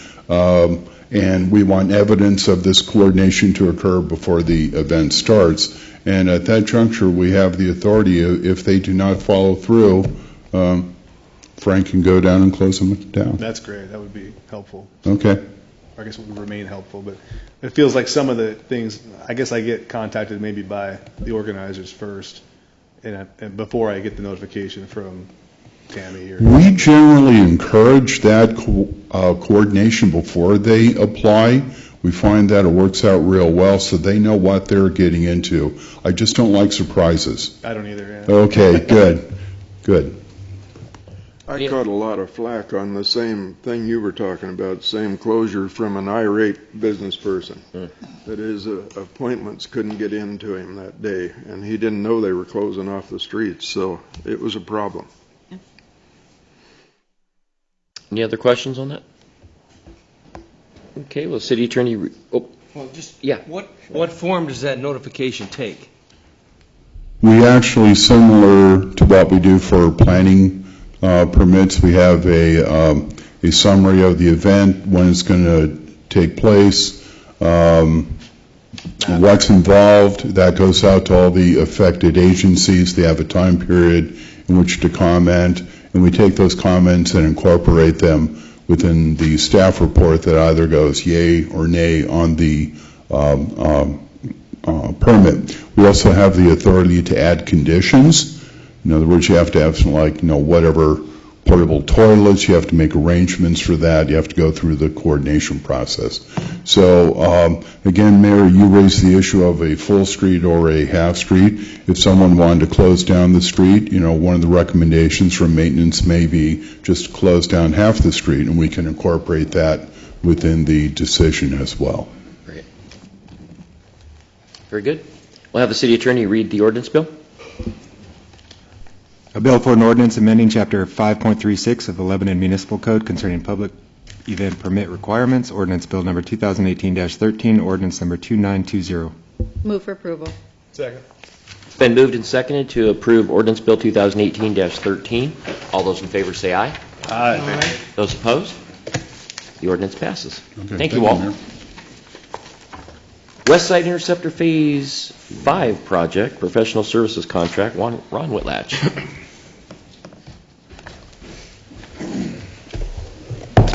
Thank you, Mr. Mayor, City Council. What we have before you tonight is a proposed contract for design services for the next phase of the West Side Interceptor. You can see from my staff report there that I've worked with our city attorney to determine if we could direct appoint an engineer here, a local engineer. We work with Udell Engineering quite a bit. They've actually been involved in the project, and per ORS 279C115, basically that gives us, the contracting body, the authority to direct appoint them. They've been involved in multiple phases. They've done the original topo survey of the entire alignment. We're actually involved in several design phases of it as well. So with that, we're requesting that council pass a motion to award the engineering services contract to them. I guess for further clarification, this next phase is designed to go from Airway and Oak Street all the way to hopefully Walker and Stoltz Hill is the plan. A lot of this is going to depend on funding, and we won't know all that until we actually get into the design. So you can see their cost, $174,000, very well below what standard rates would be. So part of that is our staff is going to be working on pieces of it. We'll also perform the inspection piece of it as well. So with that, I can answer any questions that you may have. Robert. What would the time frame be on this particular phase? Well, our goal would be to turn this around right now. The survey is done, or a majority of the survey is done. Go through and start doing the design. We'd like to see it advertised maybe in February. That assumes that we don't hit any snags or run into any design issues, so that we could start. And we've got to look at this in a couple of different lights. Are we going to do one big project? If so, that's likely going to take 2 construction seasons. Or are we going to break it up, put the first phase out, and make sure we get that first phase out this next year, and then continue design on the next phase? So a lot of that's still up in the air. So they will, the scope of services that they're providing would be to go ahead and design it. Whether we break it up, I guess, is we'll have to look at that and see what best fits where we're at. You would design the whole project up to 6th and Stoltz. That's- or Walker. yes. Regardless of whether we can go forward. Correct. That's what the design services are for. And then once we had a really good feel for costs on that and associated what our biggest costs are going to be on this is a lot of this is 20 plus feet deep. So we're going to end up with a lot of roadway repair, in some cases full roadway width. So we've got to look at that and kind of come up with a game plan. Brian and I will most likely look at some geotech work to be done with this as well, so that we can kind of get a little bit better feel of what we're getting into. I think we all know what we're getting into, but we may actually put it on paper instead of guessing a little bit. So That's crazy. I know. Do you have a question, Bob? No. Okay. Anybody else? Question? Okay. Thank you, Ron. I'll entertain a motion. I would recommend that we pass a motion to award the engineering service contract to Udell Engineering in the amount of $174,300. Second. It's been moved and seconded to approve the West Side Interceptor Phase 5 project. All those in favor say aye. Aye. Those opposed? Motion passes. Thank you. Thanks, Ron. Lynn County, Lebanon Pure Court IGA, Frank Stevenson, Chief of Police. Yes, thank you, Mayor, City Council. What I have before you tonight is a updated version of the current intergovernmental agreement that we have had with the Lynn County Juvenile Department. This has been a successful program that we started up back in 2013. It's an alternative for juveniles. It's a deferral program that the goal behind it is to teach the youth accountability as well as responsibility, in hopes that we can curb their behavior and get back on the straight and narrow. It's an excellent program that it continues to grow each year that we do it. Last year we implemented having some traffic violations come through the Pure Court. This year, we are seeing an uptick, unfortunately, with the use of marijuana with juveniles. So we've included that, and part of I guess what's handed down is they're required to go to I'll read the name. It's a teen marijuana education that Dela Johnson puts on. Not many of those are going on these days throughout the county. I think we're one of the few that are doing it.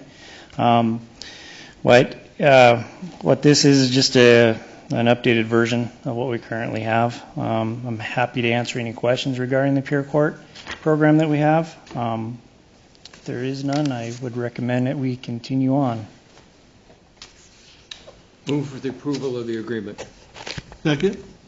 It's been moved and seconded to approve the Lynn County Lebanon Pure Court IGA. All those in favor say aye. Aye. Those opposed? The motion passes. Number 7, and thank you, Chief. Lynn County Memorandum of Understanding, to collect transit room tax. Gary Marks. Mr. Mayor, members of the council, you're all aware that on June 13th, Commissioner Will Tucker appeared here to inform you that the commission was considering a 3% transit room tax. At that time, he discussed with you the potential of the city collecting that tax in tandem with our own transit room taxes. There was a general consensus among the council that, based on a memorandum of understanding, that is something that the city would be willing to do. With that, Commissioner Tucker went back to the county and was part of the ultimate approval of that new tax. And since then, rather than an MOU, the county has sent us an actual agreement. I had Trey review that agreement. Trey had no issues with it. And so basically what it says is that we will collect their tax in tandem with our collection system we have right now. In return for that service, we will retain 5% of the county's collection, and we will not be responsible for enforcement. So those are the parameters, and the agreement they gave us supports that. If you have any questions, I would be happy to respond, but the request is that you would approve the intergovernmental agreement. Questions? I move for approval. Second. It's been moved and seconded to approve the Lynn County Memorandum of Understanding for transit room tax receipts. All those in favor say aye. Aye. Those opposed? No. Pardon? No. No? The motion passes. Number 8, establishing a process for evaluating the performance of the city manager. And you've seen it in the packet, we've talked about it, you've seen the document, I'm sure. This is not about a guideline or a rule to do this for Gary specifically. This is for the city manager at any point in time. And by putting this in, enacting this, this will allow us as a council to always know that this is our job, this is the way we've got to do it, and we just go. And then it can be changed, obviously, as time goes. But it's just been a confusing, kind of a difficult process, and I want to make sure that it's set in stone. This is the way we do it. And everybody has had input on this, and I hope, is there any questions? I like it. I Okay. appreciate the fact that getting input from us is like herding cats sometimes. But thank you. She's biting her tongue. Linda herds cats well. Any questions? Okay, seeing none, we'll have the city attorney read the resolution. Excuse me. A resolution establishing city council guidelines for evaluating the performance of the city manager, resolution number 2018-33. Move for approval. Second it. It's been moved and seconded to approve Resolution 2018-33. All those in favor say aye. Aye. Those opposed? The motion passes. The resolution passes. And number 9, city manager report. Gary Marks. Mr. Mayor, members of the council, many of the items on my report that's in the packet have been discussed tonight as part of the agenda, so I don't think I have anything more to add. Of course, if you have any questions about the report, I'll be happy to respond. HR position update? Yeah, we went out to begin taking applications a couple weeks ago, and I believe at this point we've received only 2 applications. So we've got another couple of weeks to go with that. Typically, more come in towards the end of a process through the open period. So hopefully we're going to see significantly more come in. However, I'm not particularly surprised in this job market. It seems to be tough to recruit for any position. So I have talked with Debbie in the way of a contingency plan for us, that in the event that her retirement comes at the end of the year and we still don't have a replacement for her, that we would have in reserve, there are some folks who consult in HR. We will need somebody to step in, even in a temporary time frame, to keep that function of the city going. So in tandem to this recruitment process we have right now, I'm about to launch an effort to line something up so that should this recruitment follow the pattern of more recent recruitments and we don't get all that we want as far as folks to interview, that we'll still be able to maintain the function going into the new year. Again, I'll emphasize, you've heard me say this probably too many times, I'm not going to hire somebody because of a feeling of desperation. I think that's the wrong motive to hire. We want to hire someone because we feel that they are the right choice for the community and an investment in our future. And until we get to that person, if we need to supplement because of this difficult job market, then that's what we'll need to do. But we need to find the right person. Hopefully, all this will be for naught, and we'll have 5, 6, 7 great applications come in, and we'll have a rich pool to pick from. That would be my hope. But I want you to know that we're planning contingency. What kind of costs are involved with the contract or consultant HR person? Well, typically, I think it's going to reflect fairly close to what we would pay an employee. We're not paying them benefits, so we're probably paying them more at an hourly rate than we would pay an employee. but we don't have the benefits either. So I would expect that it's going to kind of cancel itself out. It may be some few dollars more or less either way. I can't say right now until we get to the point of negotiating a contract, but that would be my expectation. Is that a potential option for a permanent solution if we don't find a fit, similar to what we did with the building official? Permanent? If we were a smaller community than we are now, it very well could be. I don't know if that's a good solution for us in the long run. We have a large enough staff now, and we continue to grow, that I think ultimately we want a person who becomes grounded specifically in the issues of our employees, who know the personalities, who interact with our staff on a daily basis and get to know them. Relationships are everything, and particularly in HR. When the tough time comes, I want to have a person on the ground who knows the situation, who's lived the past issues, and knows the individual, so we can keep the human side to this rather than a consultant who, because of the nature of their work, they're doing a little bit of work for us, doing another work for City A and City B, and they don't have time to develop those relationships. So I think on a temporary basis to get us by, I think it is a good solution. Ultimately, though, I really want to have someone on staff who gets to know who we are and can interact as part of the team. What has been our outreach? Like, where are we looking? What are some of the places we advertise? Well, I wish Debbie was here, but we're advertising through the local press. I think it's our local newspapers, certainly, the Eugene Register Guard, the Salem Statesman Journal, through League of Oregon Cities, Local Government Personnel Institute. I think there's a couple of HR associations that Debbie has made this available through, and I think we even put it on, there was a website. One of the employment websites. Yeah, one of the big ones that everyone puts stuff on. Okay. So I think our reach is fairly extensive right now. It's very difficult to get qualified people right now. She passed out flyers too at her last conference. Oh, nice. Very good. Yes, that's correct.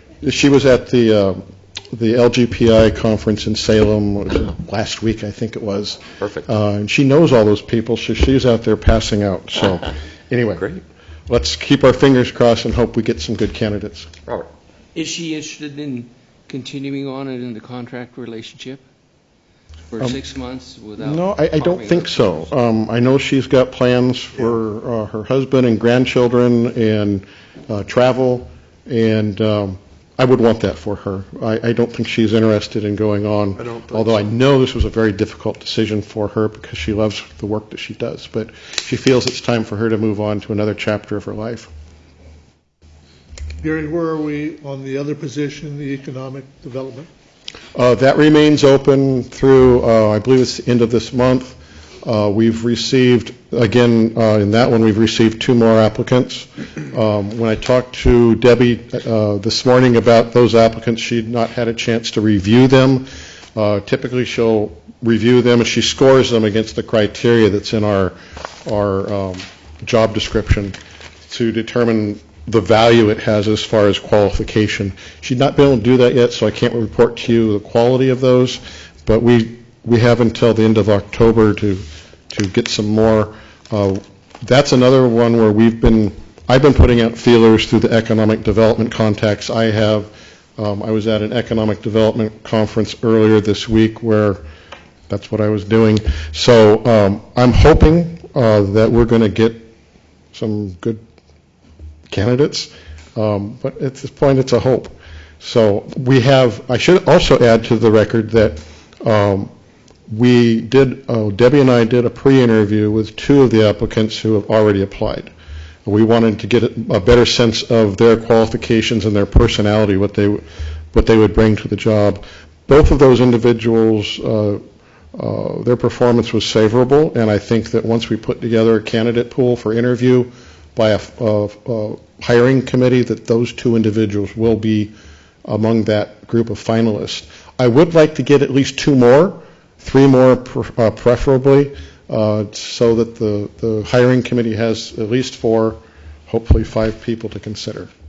Do you think salary could be a problem and the applicants or not? I don't think so. We did a salary survey as we were reviewing for the position and compared the job to similar positions in other local governments around Oregon, and particularly a concentration in Western Oregon.